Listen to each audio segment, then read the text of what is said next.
ನಮಸ್ಕಾರ ಫ್ರೆಂಡ್ಸ್. ನಾನಿವತ್ತು ಸಪೋಟ ಹಣ್ಣಿನ ಒಂದು ಮಹತ್ವ, ಇದರಿಂದ ಉಪಯೋಗಗಳೇನು ಅಂತ ಹೇಳ್ಬಿಟ್ಟು ನಾನು ಹೇಳ್ತೀನಿ.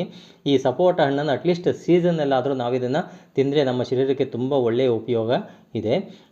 ಹಾಗಂತ ನಮ್ಮ ಅಮ್ಮನೂ ಕೂಡ ಹೇಳ್ತಾಯಿದ್ರು, ಮತ್ತು ಇದು ಆಯುರ್ವೇದಿಕಲ್ಲೂ ಕೂಡ ಮತ್ತು ಡಾಕ್ಟ್ರು ಕೂಡ ಇದನ್ನು ಹೇಳ್ತಾರೆ, ಇದನ್ನು ಉಪಯೋಗಿಸೋದ್ರಿಂದ ತುಂಬ ಒಳ್ಳೆಯದು ಅಂತ ಹೇಳ್ಬಿಟ್ಟು.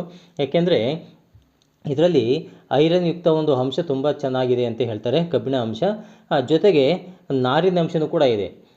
ಹೇಗೆ ಅಂತಂದರೆ ಇದನ್ನು ನಾವು ತಿಂದರೆ ನಮ್ಮ ಶರೀರದಲ್ಲಿ ನಮ್ಮ ಮೂಳೆಗಳು ತುಂಬ ಗಟ್ಟಿಯಾಗ್ತವೆ ಅಂತ ಹೇಳ್ತಾರೆ, ಮತ್ತು ಬಾಣಂತಿರಿಗೂ ಕೂಡ ಇದನ್ನು ಕೊಟ್ಟರೆ ತುಂಬ ಒಳ್ಳೆಯದು ಅಂತ ಹೇಳ್ತಾರೆ. ಜೊತೆಗೆ ನಮ್ಮ ತಲೆಯ ಕೂದಲೇನಿದೆ ತುಂಬ ಚೆನ್ನಾಗಿರುತ್ತೆ, ಚೆನ್ನಾಗಿ ಬೆಳೆಯುತ್ತೆ ಅಂತ ಹೇಳ್ಬಿಟ್ಟು ಕೂಡ ಹೇಳ್ತಾರೆ. ಹಾಗೆ ಇದರೊಳಗಡೆ ಬರ್ತವಲ್ಲ ಬೀಜಗಳು, ಈ ಬೀಜಗಳನ್ನು ನಾವು ತಗೊಂಡ್ಬಿಟ್ಟು ಚೆನ್ನಾಗಿ ಪುಡಿ ಮಾಡಿ, ಆ ಪುಡಿ ಮಾಡಿದಂತಹ ಬೀಜಗಳನ್ನು ತಗೊಂಡು ಹರಳೆಣ್ಣೆಯಲ್ಲಿ ಹಾಕಿ ಅದನ್ನು ಚೆನ್ನಾಗಿ ಅರೆದುಬಿಟ್ಟು ತಲೆಗೆ ಹಚ್ಚೋದ್ರಿಂದ ಆ ಒಂದು ತಲೆ ಕೂದಲು, ಈ ಗುಂಗುರು ಕೂದಲು ಇರತಕ್ಕಂತಹವರು ಕೂದಲು ಕೂಡ ನೈಸ್ ಆಗುತ್ತೆ ಅಂತ ಹೇಳ್ಬಿಟ್ಟು ಹೇಳ್ತಾರೆ. ಜೊತೆಗೆ ಯಾವುದೇ ತಲೆ ಹೊಟ್ಟು ಬರೋದಿಲ್ಲ, ಮತ್ತು ಚೆನ್ನಾಗಿ ಕೂದಲು ಬೆಳೆಯುತ್ತೆ ಅಂತ ಹೇಳ್ತಾರೆ. ಆದಷ್ಟು ಈ ವಿಡಿಯೋನ ಶೇರ್ ಮಾಡಿ, ಹಾಗೆ ಕಮೆಂಟ್ ಮಾಡಿ ಯಾರ್ಯಾರು ಉಪಯೋಗಿಸಿದ್ದೀರಾ ಈ ಒಂದು ಸಪೋಟ ಹಣ್ಣನ್ನು.